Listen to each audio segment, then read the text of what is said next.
Bienvenidos a Doctrina Católica Tradicional y gracias por escuchar. No olvide darle like al video para que esta plataforma lo pueda recomendar a más personas. Comenzamos con nuestras oraciones. Pater noster, qui es in celis, sanctificetur nomen tuum, adveniat regnum tuum, fiat voluntas tua, sicut in cielo et in terra.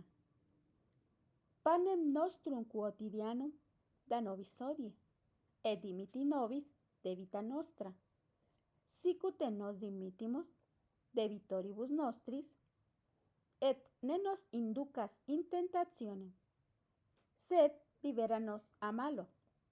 Amén.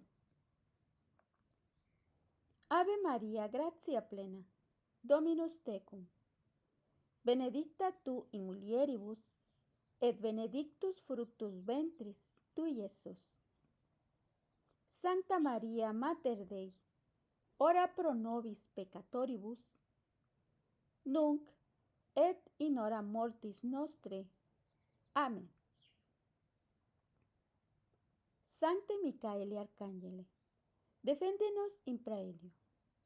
Contra nequitiam et insidias diaboli, esto presidium. Imperet illi Deus, supplices deprecamur.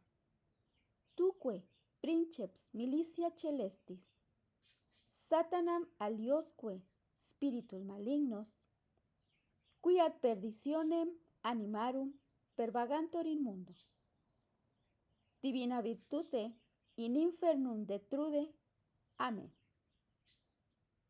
Cor Iesus sacratitium, miserere nobis. Cor Iesus sacratitium, miserere nobis. Cor Iesus sacratitium, miserere nobis. Hay casos en que se debe resistir a la autoridad eclesiástica.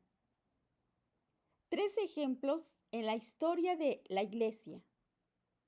Es un tema analizado de adelante la fe. Primer punto, San Pedro y el incidente de Antioquía. Ya en el año 50, casi 20 años después de la muerte de Jesús, se produjo un hecho reflejado en las Sagradas Escrituras y comentado por los doctores escolásticos y los historiadores de la Iglesia. De hecho, se encuentra en la revelación divina que San Pablo, en la epístola a los Gálatas, capítulo 2, versículo 11, afirma: cuando Cefas llegó a Antioquía, yo le hice frente porque su conducta era reprensible. Según la tradición patrística y escolástica, es decir, San Agustín y Santo Tomás de Aquino, San Pedro había pecado venialmente por fragilidad, por retomar la observancia de las ceremonias legales del Antiguo Testamento, para no escandalizar a los judíos convertidos al cristianismo, provocando con esto el escándalo entre los cristianos provenientes del paganismo. Y según la divina revelación, constituyó una respuesta pública de Pablo a Pedro, primer papa. He aquí que Pedro no erró contra la fe, como sostenían equivocadamente los que se oponían a la infalibilidad durante el Concilio Vaticano I. Aun cuando su comportamiento cometió un pecado venial por fragilidad, Honorio, en cambio, pecó gravemente, sin caer en la herejía formal, pero favoreciéndola por su debilidad y negligencia. Pedro pecó solo venialmente y por fragilidad, pero cuando Pablo le hizo frente en público, en Gálatas capítulo 2, versículo 11, tuvo la humildad de corregir su error de comportamiento, que hubiera podido llevar al error doctrinal de los judaizantes, que querían que impusieran las ceremonias legales mosaicas también a los gentiles conversos. No se puede negar que Pablo se resistió a Pedro porque está revelado.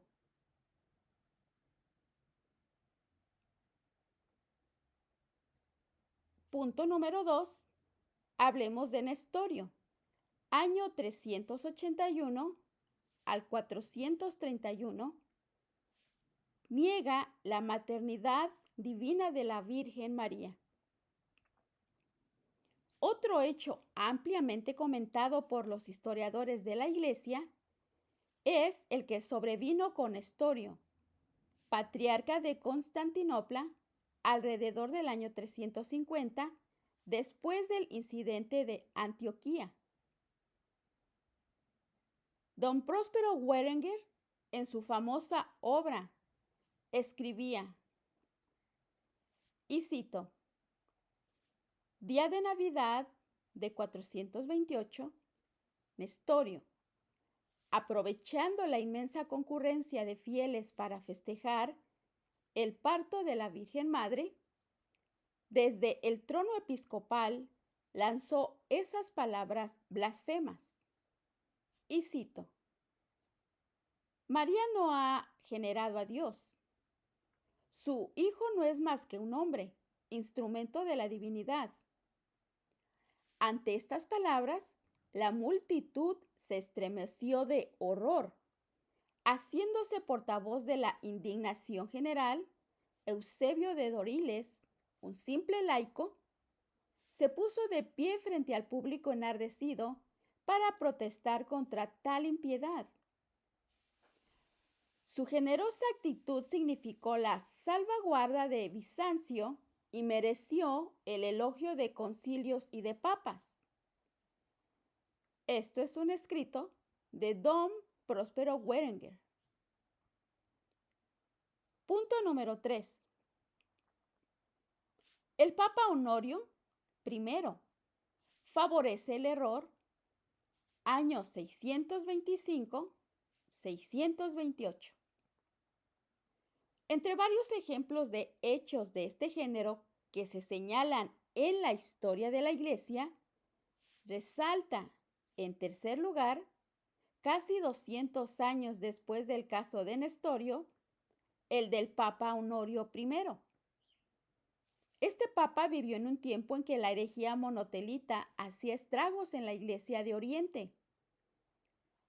Al negar la existencia de dos voluntades en Jesucristo, los monotelistas renovaban el absurdo que había introducido Eutique en el dogma, sosteniendo que en Jesucristo había una única naturaleza compuesta de la divina y la humana. El patriarca de Constantinopla, Sergio, hábilmente convenció a Honorio I de que la predicación de las dos voluntades del Salvador causaba solo divisiones en el pueblo fiel. Condescendiendo a los deseos del patriarca, que eran también los del emperador, el Papa Honorio prohibió que se hablase de dos voluntades en el Hijo de Dios hecho hombre. El pontífice no se dio cuenta de que su prohibición, no formalmente y positivamente herética, daba vía libre a la difusión de la herejía y la favorecía. Por esta razón no se debía prestar atención a su prohibición, como tampoco a la afirmación de Nestorio contra la divina maternidad de la Virgen María, o el acto práctico de Pedro en Antioquía. Honorio no había sido positivamente o formalmente herético, sino víctima de las estafas de Sergio. Imprudente y negligentemente había consentido sin empeñarse en la defensa de la doctrina católica ortodoxa. Por eso San León II condenó a Honorio más por su negligencia que por una heterodoxia consciente. En el Tercer Concilio Ecuménico de Constantinopla, años 680-681, efectivamente el Papa San Ágatón, años 678 a 681, el 28 de marzo del año 681, ya había condenado al Papa Honorio por haber adherido imprudentemente a la herejía sin especificar. Sin embargo, sí se trataba de una herejía material o formal.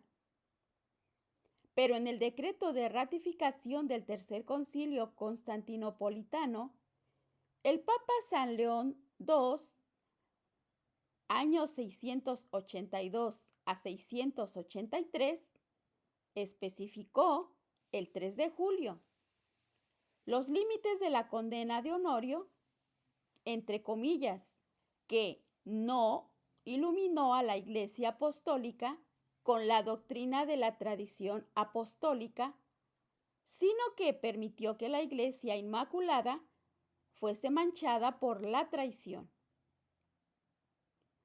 Honorio, por ende, se había manchado de herejía material y había favorecido la herejía. Por otra parte, Honorio no había definido ni obligado a creer la tesis de una única operación teándrica en Cristo, contenida en la ambigua declaración de la epístola de Sergio que le fue enviada. De allí que no había querido ser asistido infaliblemente en tal acto, sino que había utilizado una forma de magisterio auténtico, entre comillas, pastoral y no infalible. Por tanto, se pudo haber equivocado, aunque por ingenuidad y falta de fortaleza, sin infringir el dogma definido posteriormente por el Concilio Vaticano I de la infalibilidad pontificia, en contraposición con lo que sostuvieron los protestantes del siglo XVI y la secta de, entre comillas, los viejos católicos en el siglo XIX. Resumiendo, Honorio había favorecido la herejía pecando gravemente, pero no había sido herético. ¿Cómo comportarse en estos casos? La regla general. Don Berenguer enuncia un principio general, y cito: atento. Cuando el pastor se convierte en lobo, corresponde sobre todo al rebaño defenderse. Como regla, sin duda, la doctrina desciende de los obispos a los fieles, y no deben los subordinados juzgar en el campo de la fe a sus jerarcas. Pero en el tesoro de la revelación existen puntos esenciales, de los cuales todo cristiano, por el hecho de ser cristiano, debe tener el conocimiento necesario y la debida custodia.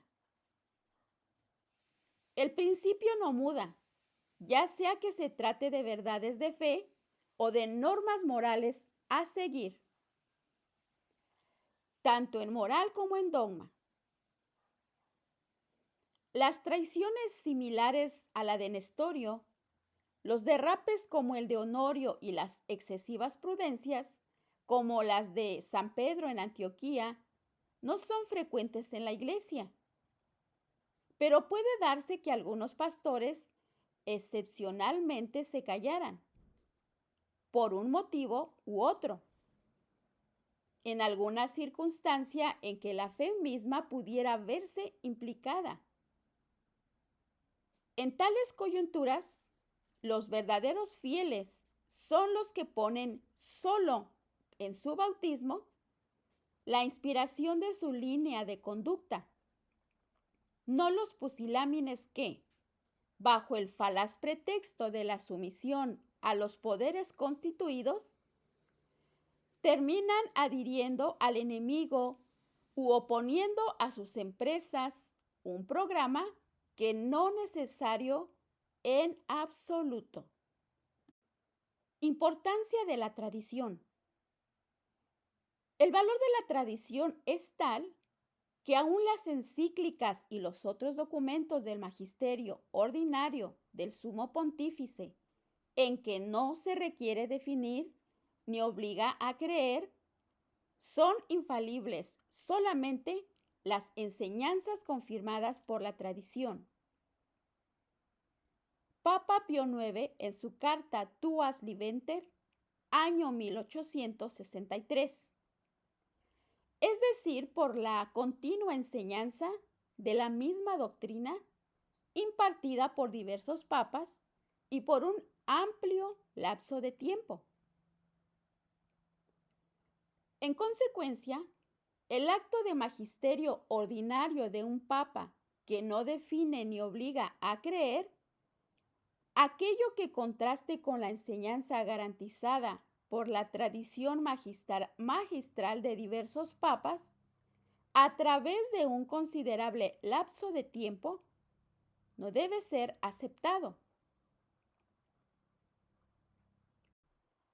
La línea pastoral actual del Papa Francisco y Cardenal Walter Casper sostiene con respecto a la moral la voluntad de conceder los sacramentos a los divorciados en nueva unión, obstinados en su pecado, que no quieren corregirse y pretenden recibir igualmente los sacramentos. Todo cristiano que haya estudiado el catecismo sabe que según la ley divina eso no es posible. Por tanto, debe tomar una posición contraria a la línea, proceda de donde proceda.